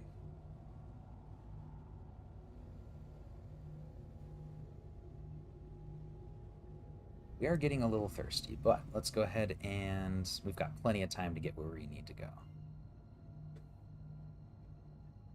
Again, it's going to take us a moment to fly there, unfortunately. Yeah, the only other option would be to try to... What's going on with the... There we go. There's a little bit of lag on the server today. I've been noticing that more and more lately. But I think that a lot of that's going to be cleaned up because people that have been playing around with the test universe have been saying that things are a lot smoother, which is really good. I know that a lot of people are experiencing better performance with the game right now. I am running kind of a high-end PC. I've got a 5900 processor. I've got a 3800 graphics card, and I'm running 32 gigs of RAM, so I should be pretty good. One of the things that makes the largest difference, though, is running it off of an NVMe drive. So if you guys do have one, I definitely recommend installing it on there, because if you're running it off of a normal hard drive or even just a regular solid state drive, you will notice a huge performance difference to having installed on an NVMe drive.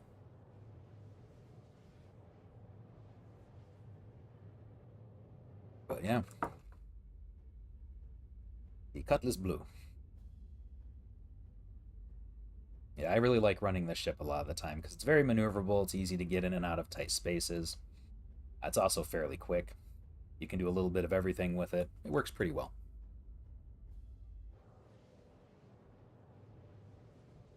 Yeah. And if you haven't noticed, the default quantum drive that comes with it allows you to be able to get just about anywhere you need to, because some ships cause you some pretty big issues with that. Yeah. I think the last live stream I did, I had that issue. Can't remember what I was flying. I think it was the 325. I think it was the Origin 325. I couldn't make it from Area 18 over to Orison where there was an event. I had to sort of bunny hop around the systems, which really doesn't work if you've got a crime stat, because you can't land at any of the remote stations anymore. You can land on planets, and you can still fuel up that way. So I'll probably add that into the smuggling bits. That way, if you do end up with a crime stat and you need to, you need to stop somewhere to refuel or repair or rearm, I can walk through how to be able to get that done in a safe way. Oh, really? Okay, fair enough. Yeah, so Mark pointed out that he said that most of the performance gain that he got when he switched to the SSD was just mostly with loading it into the game, and I'm assuming that's the initial load, which would make sense. Yeah, I do know that whenever I start playing the game, if I haven't played for a little while or if there's an update, the very first time I load into the game, it takes a long time. It's very stuttery. But after that one time, if I log off and log back in, it caches that information and it allows me to be able to load in a lot faster after that. So that's pretty good. But I had a little bit of a different experience because I was having problems, in different areas, either getting to bunkers or when NPCs would load in. I noticed a bit of stuttering here and there. Now this is obviously a while ago because I haven't had it running on a non NVMe drive in a while. But that was my experience. But again, it's been a while since I was in that position. So my information might be dated. I do recommend it though. Hmm. Obviously, I wouldn't go out and just buy one just for it, but yeah.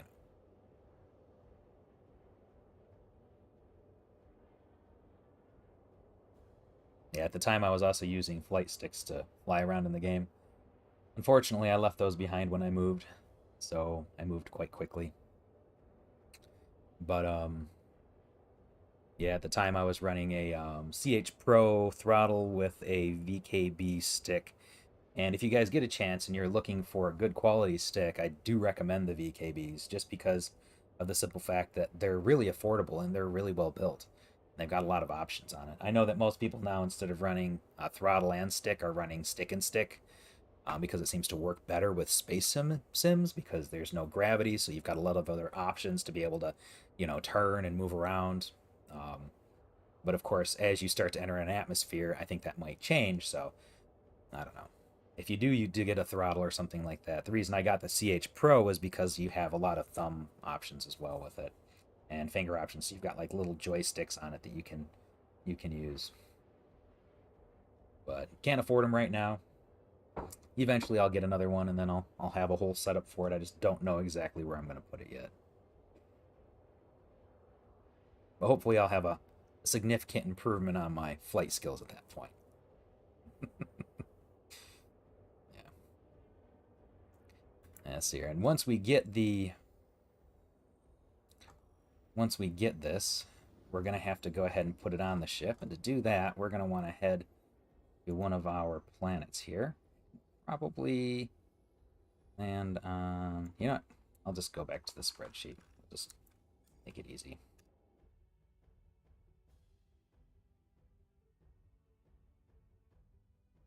Because we're near what? Walla, right? I think that's the closest one to us. Oh, that's going to take a second.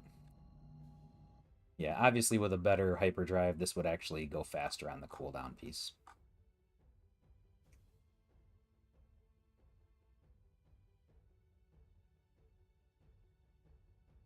All right.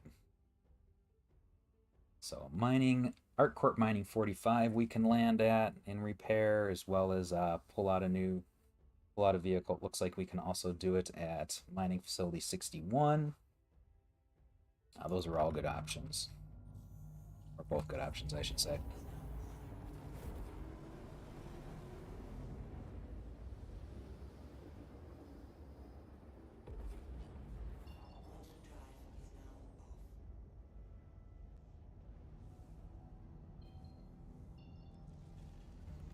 Nope, we are too close. All right, we have arrived.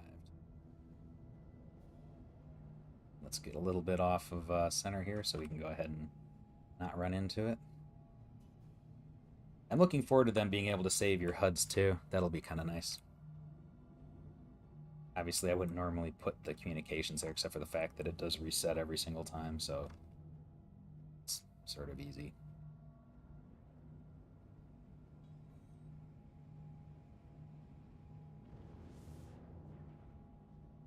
There we go.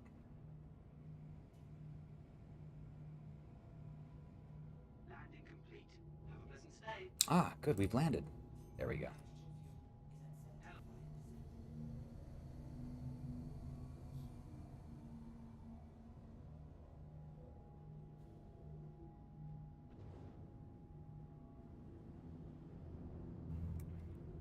All right.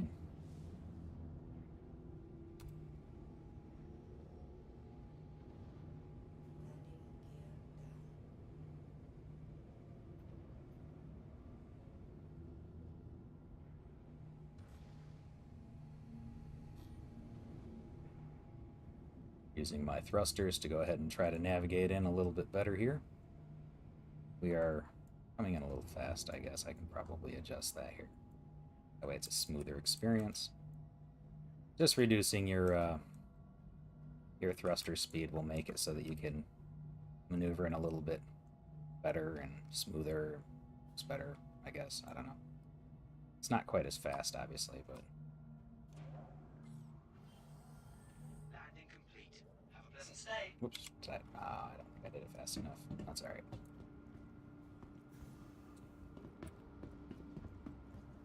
Here you go. We are a little close to the doors. Just a hair closer than I. And again, there's that bug. There is a ladder over here, so we should be fine. I've clearly done this before, knowing where the ladder and everything is at.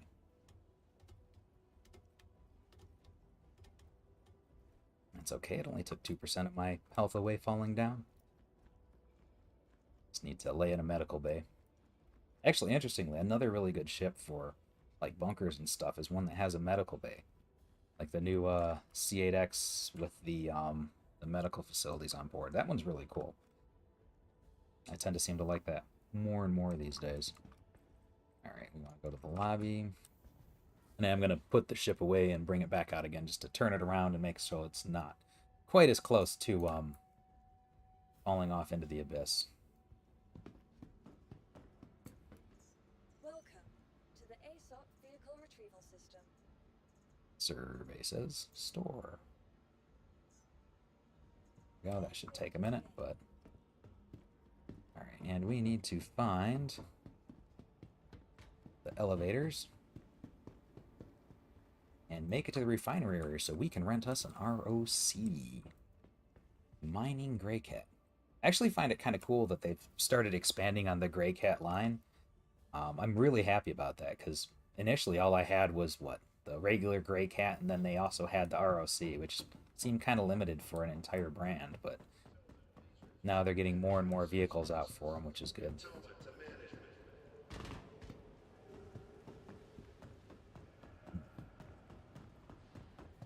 Yep, C8R. That's right. Yeah, the rescue version.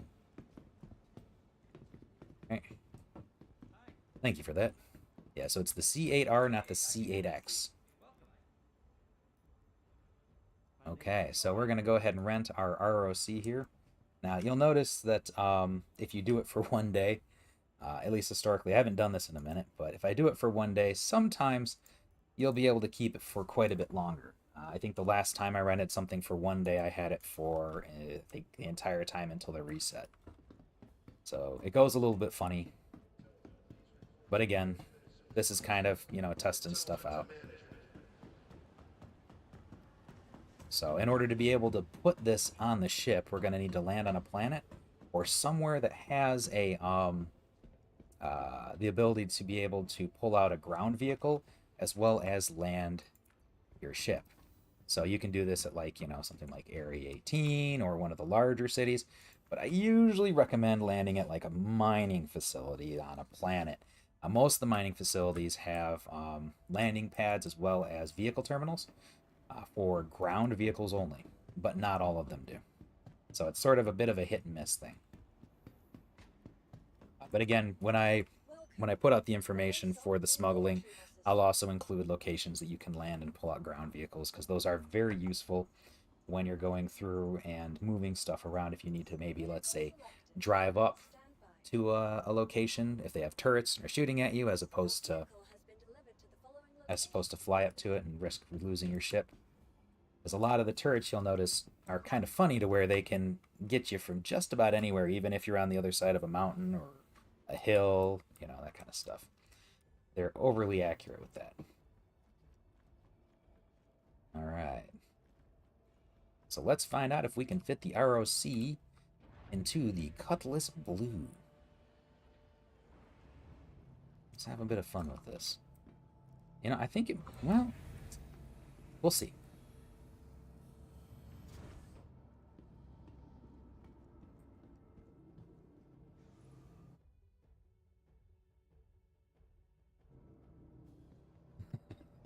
Yep. Yeah, I don't usually do Lorville. I'm familiar with it, but I think it's because the options for the armor as well as weapons is a little bit limited. It's one of those planets where one of the things they've done is they've sort of de-armed the population, so that way it's, you know, there's a whole lore thing around it. But yeah, it makes it so, you know, if you needed to pick up something to do like a bunker mission or something like that, you'd have to leave and go elsewhere. But I've done plenty of bunker missions with just my hands before, so that's an interesting thing too. You walk in and you can, like, literally knock out the criminals or the security guards and take their weapons. Edmund? I can check. Hold on. Again, I have a list. I've gone through most of these places and taken a look. So if we're talking about Hurston, Edmund sells diamonds and aluminum, and it does have a repair facility. The other one you said was Perlman. Let's see here. Perlman I've got as... I don't have it listed here for some reason. I've got Demarius, Zacharias, Hadley, Sherman, Tamar, Hendrix, Ishmael, and Stanhope on Hurston specifically. Now there's some moons around it. There's Magda, which has that might be it. Magda has Perryman, and that also has a repair facility as well as the location to be able to pull something out. So yeah, Edmund would also be, yeah, either one of those. So we are now going to be flying to Voila. And specifically, I think I said 56, wasn't it? Thank you, and please visit again. Well, I'll check the thing while we're here.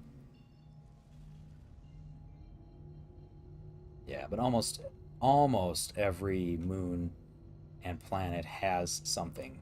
Stuff like Area 18 is a little bit funny. All right, let's see here. So we're looking for Walla now. Let's see here. Selling Grim Hex. Going the wrong way.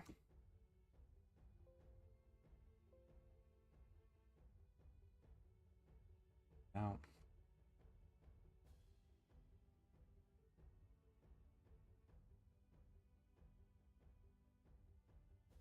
Well, that's interesting. Anyways, yeah, so we've got 45, 48, 56, 61 all have locations that looks like we can repair and should be able to pull vehicles out of as well.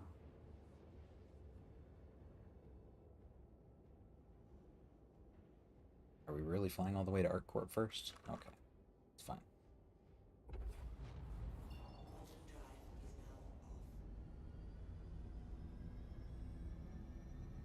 And I'm just planning on, again, uploading the document once I'm done putting it together on Google Docs. Unless somebody's got another suggestion of something that might be really good to share stuff with. I haven't seen a whole lot of actual documents and things get shared. I could try to do it as an image, but then it's not quite as easy to sort of search through. That's why I was thinking Google Docs might be ideal for that. Because again, it's just a spreadsheet, although I can potentially break it up into something else.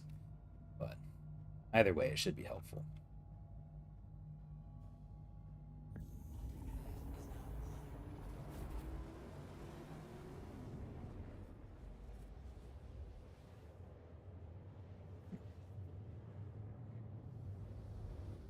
And by the way, I picked up some theme music. What did you guys think of it? Have you guys heard it yet? It was not only on the last video that I did, but I also used it at the beginning of the live stream.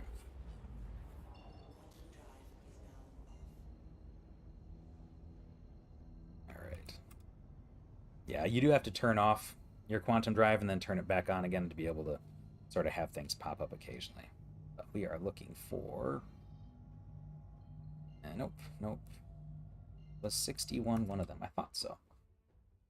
Yes, 61 is. And they sell acetine, iodine, tungsten, and waste. So, there should be plenty of options for us to pick up an ROC and shove it in here.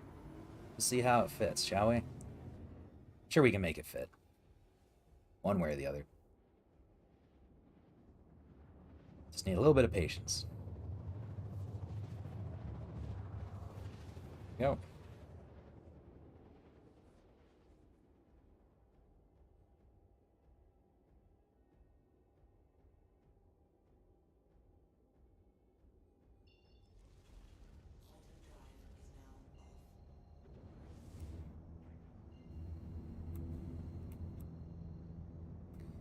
Alright.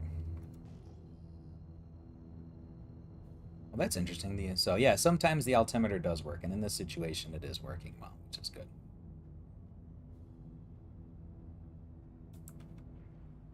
We may want to slow down just a hair there.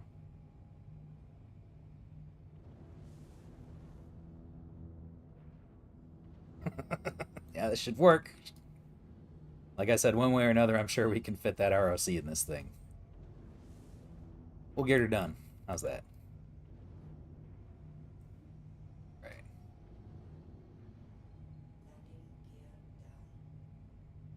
There we go.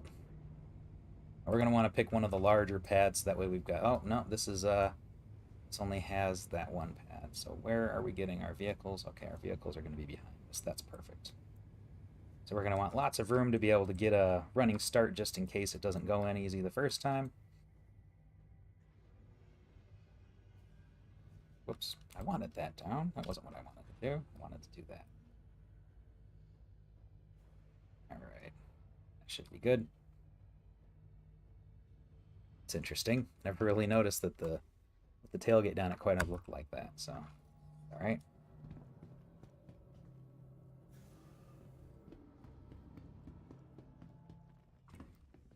Yep. Alright. We got a helmet on still, right?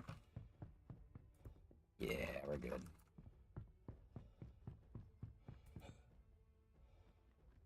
Yeah, I know I almost got a one of the Anvil ballistas to fit into a into a Starfarer. I got like, I think the front end of it in. I had to go pretty quick to get it in there. But then when I took off, it just kept trying to fall down, and it moving around ended up blowing up the ship. So that didn't work out exactly the way I had planned. But, you know, it was all right. It sort of happened and sort of didn't. Welcome to the ASOP Okay, vehicle so retrieval now we want to go down to Grey Cat. Please visit us again. Oh, thanks. That's good. Yeah, let's visit him again first, and then we'll Welcome see if to we the can't get ASOP down there. vehicle retrieval system. All right, here we go. There we go. Rented. Yeah, they're 14 Your seconds. insurance claim has been sent. I don't think we Please need to visit do again. that. Goodbye. Well, actually, Welcome to the should've just ASOP sat on vehicle it. retrieval system.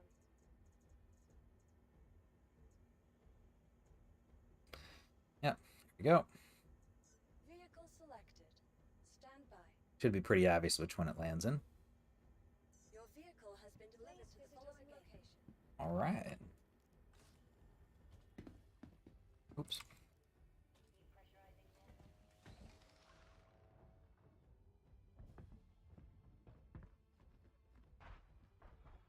There's our little ROC. Cute little thing with a little poker on the front. We want to get in the driver's seat. And this operates a lot like a ship. So, you know, the same button press, the one button press that I use, which is the R to be able to get it flight ready, should work for this just the same way that it does for all the ships. All right. Systems activating. Yeah. Systems on. There we go. All right. It's a quick little thing, isn't it? All right, let's line it up. Let's see what we got. Oh yeah, it fits. Well, let me try that a little. Well, let's try that again. Yeah, I'll try doing it a little bit slower. We'll be gentle. Right. Little poker on the front. Seems like it wants to hit. No, I think that's good. I think that's good. Yeah, that looks, well, I don't know. You know what we can do, actually? If it doesn't work like this, right? Hello? So if it, let me just get back into first person. So if it doesn't work like this, I'm sure I can move it around a little bit. But the big question is going to be around, ooh, if we do get out, we're not going to be able to get back in. Anyways, that's okay. You can open and close the doors with a one button press as well. I have mine bound to the period or full stop if you're like in the UK. So let's go ahead and take a look and see how it works. It should work out okay, right? I mean, it looks like it's in there. Well, yep, it fits. There you go. The answer is yes, you can put it in. And it doesn't look like it's causing any damage to the ship. Not. Yeah, no, we're good. We are good. The answer is yes, it does fit. So, anyone want to see anything else with the Cutlass Blue before I log off for the night? Move on to the next project? Or anyone have any other questions or anything?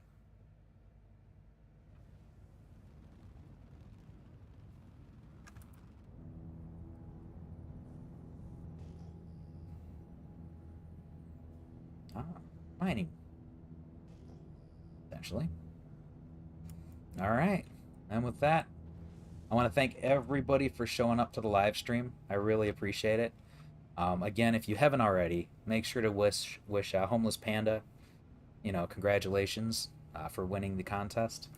Sadly, he is a homeless panda, so that is something that hopefully can be rectified. Maybe he can get a little spaceship to hang out in. And yeah, good stuff. But that's about it for me. And I hope you all have yourselves a fantastic evening.